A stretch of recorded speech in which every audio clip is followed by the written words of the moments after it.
Welcome to Ranipet adventures. இன்னைக்கு நம்ம எங்க போயிட்டு இருக்கோம்னா தீர்த்தகிரி முருகன் டெம்பிளுக்கு தாங்க போயிட்டு இருக்கோம். இது எங்க லொக்கேட் ஆயிருக்குன்னா ஆர்காட் டு வெள்ளூர் பைபாஸ் ரோட்ல டிமார்ட்க்கு பேக் சைடில் தாங்க லொக்கேட் ஆயிருக்கு. இந்த ஆர்ச்சி தாண்டி போனீங்கன்னா 2 வழி போங்க. ஒன்று ஸ்டெப்ஸ் வழியா போனா இன்னொன்று ஈல்ஸ் வழியா மேலே ஏறலாம். நாங்கள் பைக் வச்சுட்டு இருந்தாலும் ஈல்ஸ் வழியா மேலே போயிட்டு இருந்தோம்.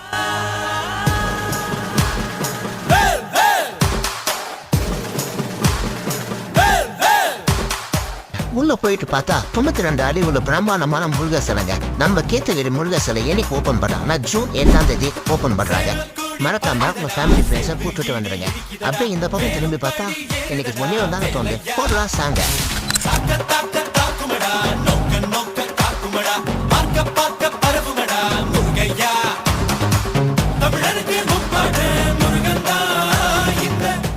நான் சொல்றேன் இவங்களை பார்த்தேன். இவங்க யாருன்னா மலேசியா சேலம்ல இருக்கிற முருகன் ஸ்டாச்சு எல்லாமே இவங்க தான் ரெடி பண்ணியிருக்காங்க. நம்ம ஊர் முருகன் ஸ்டாச்சு இவங்க தான் ரெடி பண்ணிட்டு இருக்காங்க.